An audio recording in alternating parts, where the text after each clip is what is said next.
encore moi, Jocelyn Bourassa, professeur d'histoire-géographie. Vous le savez, je le dis à chaque fois, ceux qui me suivent régulièrement. Alors, secondaire 2, module 3B en histoire, la Révolution française. Aujourd'hui, on s'intéresse particulièrement à la longue marche vers la démocratie ou, si vous préférez, la marche vers la fin de la monarchie, c'est-à-dire la fin du roi Louis XVI et de Marie-Antoinette. Nous allons avoir 5 événements à se rappeler à partir du moment où la France était presque en faillite. Il va y avoir 5 événements que nous allons voir. À commencer par les États généraux. En 1789, ça va mal en France. Ben oui, le pays est presque en faillite. La dette avait augmenté comme ça se peut pas. Il fallait trouver des nouvelles sources de revenus pour le pays. Bon, on a vu par le passé que Marie-Antoinette et toute cette monarchie-là, avec Louis XVI, son époux, depuis Louis XIV, suivi de Louis XV, et là, finalement, Marie-Antoinette et Louis XVI sont embarqués là-dedans. Ça dépense, ça n'a pas de bon sens. Donc, oui, c'est une cause, les dépenses excessives de la reine et le fait que le roi n'est pas capable de la contrôler et lui permettait tout. C'est une cause qui fait en sorte que ça va mal en France depuis 1770, plus particulièrement vers 1774, lorsqu'ils sont officiellement devenus roi et reine. Bon, là, j'ai l'air de vous bombarder de plein de dates, là. L'important ici, il faut vraiment reconnaître et identifier les événements qui vont vraiment mener à la fin de Louis XVI et Marie-Antoinette. Alors oui, Marie-Antoinette dépensait, mais il y a aussi les récoltes qui ont été désastreuses. Ça n'a pas de bon sens. Il a fait tellement froid. Le blé a gelé, ce qui fait que le prix des céréales a monté énormément. Vous allez dire, c'est donc bien niaiseux. Il faut comprendre qu'à Paris et en la France au complet, avait énormément de difficultés. Les gens étaient tellement pauvres. Il y avait de la misère à se procurer du blé, la farine, les céréales, dans le but de faire du pain. En plus, la France, pour venger leur échec de la guerre de 7 ans, avait aidé les colonies américaines dans leur guerre d'indépendance contre l'Angleterre. Donc, ils voulaient vraiment se venger des Britanniques, ce qu'on a vu dans le module 3. Mais cette aide-là que Louis XVI a apportée aux colonies américaines a été très dispendieuse pour le pays. Ça a coûté énormément cher. C'est donc une des causes qui va mener éventuellement à la Révolution française. Les nobles refusent toujours de payer des impôts comme le clergé. Le roi, qu'est-ce qu'il va faire? Il va convoquer des États généraux. Encore une fois, je vous donne une date, mais c'est préférable de reconnaître l'événement plutôt que la date. Les représentants du tiers-État vont se présenter là de bonne foi, en se basant sur les philosophes des Lumières qui, eux, encore une fois, on a vu ça dans le chapitre précédent, là, mais les philosophes des Lumières, qu'est-ce qu'ils revendiquaient surtout? C'était la liberté, l'égalité et la justice. Alors, on a ça ici, donc vaste mouvement culturel, littéraire et intellectuel. Dans le fond, les philosophes faisaient la promotion de ces valeurs-là. Alors, les gens du tiers-État, les représentants du tiers-État, s'inspirent de ça. Lors des États généraux convoqués par le roi Louis XVI, encore ici, il y a plein de choses, mais c'est surtout les impôts qu'on voulait imposer, ça le dit, qu'on voulait demander aux personnes de la noblesse et du clergé. Le tiers-État était tanné de payer au complet pour toute la France. Alors, qu'est-ce que ça donne? Les États généraux, ici, premier événement. Le deuxième événement, ici, va être la formation de l'Assemblée nationale. On a ça dans notre document. Le deuxième événement, ça va être la formation de l'Assemblée nationale. Vous allez voir, c'est le fun parce que ça parle un peu de où ça a été formé dans le jeu de paume, je le dis dans l'espèce de résumé. Et vous allez voir, c'est l'ancêtre du tennis finalement, le jeu de paume. Le roi et son ministre des Finances n'étaient pas prêts à faire des concessions, c'est-à-dire demander aux nobles et aux gens du clergé de payer des impôts. Qu'est-ce qui se passe? Étant donné que ces demandes sont refusées, c'est la deuxième raison qui va mener à la Révolution française éventuellement. qu'est-ce qui arrive? On pense qu'il y a des troupes militaires qui sont placées autour de Paris et prêtes à attaquer si le peuple se soulève. Qu'est-ce qui va arriver? Devant l'attitude peu coopérative, les gens du tiers-État vont se faire la promesse de ne jamais se quitter tant qu'il n'y aura pas une Assemblée nationale. Alors encore là, il y a une date, mais il faut y aller dans le temps. Ce que je vous ai montré tantôt, formation de l'Assemblée nationale. Ils ont formé l'Assemblée nationale dans la salle du jeu de paume, si on veut l'ancêtre du tennis, et ils disaient que jamais ils ne se sépareraient pas tant que la France n'aurait pas une constitution. Alors, on a ça ici, la Constitution. Mais ce n'est pas tout de suite la Constitution. On a une marche avant ça. On continue.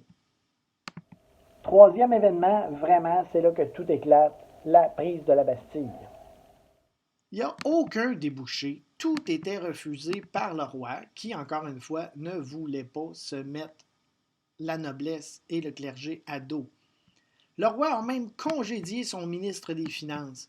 Par contre, cette personne était super appréciée du peuple. La population, c'est la goutte qui a fait déborder le vase. La population s'est révoltée. C'est la troisième raison qui va mener à la Révolution française. Et là, ben, c'est vraiment la Révolution française, le 14 juillet 1789. Cette date-là, je vous demande de l'apprendre.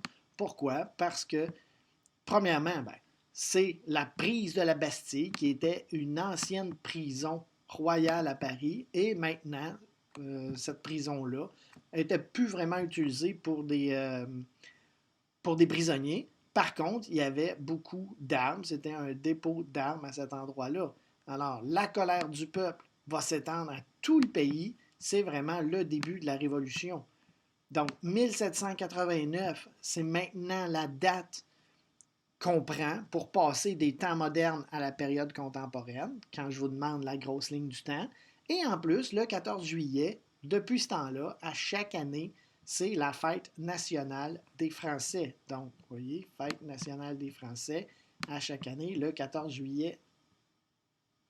Image ici de la prise de la Bastille, troisième événement. Si on s'en va vers le quatrième événement, qu'est-ce qui se passe? Bon, là, c'est le cas de le dire, la guerre civile est dans tout Paris et dans toute la France. On va se diriger vers une constitution, mais pas tout de suite. Avant, encore une fois, il y a des dates. Pas besoin d'apprendre les dates par cœur. Il faut juste savoir les événements en ordre. Si, je les répète, voyez, on se réunit pour les États généraux. Il n'y a rien qui se passe, aucun débouché. On se promet qu'on va se doter éventuellement d'une constitution avec l'Assemblée nationale. Encore une fois, il ne se passe rien. On congédie le ministre des Finances. On voit qu'il n'y a aucun débouché. Révolte, prise de la Bastille. Le quatrième événement, c'est là qu'il ne faut pas mélanger le quatrième et le cinquième. Quatrième, c'est la Déclaration des droits de l'homme et du citoyen. C'est quoi ça, Déclaration des droits de l'homme et du citoyen? C'est un préambule, donc c'est comme les débuts d'une constitution. C'est pour ça que j'insiste que ce n'est pas encore la constitution, c'est vraiment les débuts. Alors ici, on veut, par cette déclaration des droits de l'homme et du citoyen, y aller vraiment avec les droits fondamentaux qui vont être encore la liberté, l'égalité et la justice, inspirés des philosophes des Lumières. On a donc l'image ici, Déclaration des droits de l'homme et du citoyen, le quatrième événement de la Révolution française. On voit ici le principe d'égalité et de liberté. Bon, malheureusement, la femme ne pourra pas voter encore. Il va falloir attendre le 30 juillet 1936, toujours en France, pour qu'elle puisse voter et siéger. Le cinquième événement est vraiment l'arrivée de la Constitution et graduellement la fin de la monarchie. Donc, la Révolution fait rage, encore une fois. Là, il y a l'Autriche qui menace d'attaquer. Ils vont se déclarer la guerre, la France contre l'Autriche.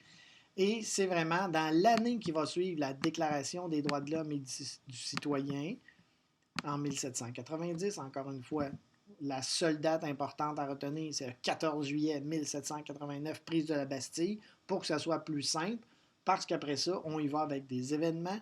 Alors, qu'est-ce qui arrive? On va vraiment adopter ici la Constitution. Alors, on a gardé le roi, qui va garder le pouvoir exécutif, Et il possédait un droit de veto. Qu'est-ce que ça veut dire un droit de veto? Ça veut dire qu'il peut renverser une décision à tout moment. Même si l'Assemblée nationale vote pour un, un règlement ou vote pour une proposition, le roi, si ça ne fait pas son affaire, il peut y aller avec un droit de veto, donc faire annuler une décision ou un vote.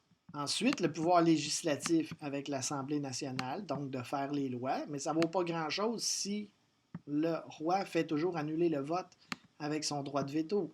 C'est ça qui va arriver.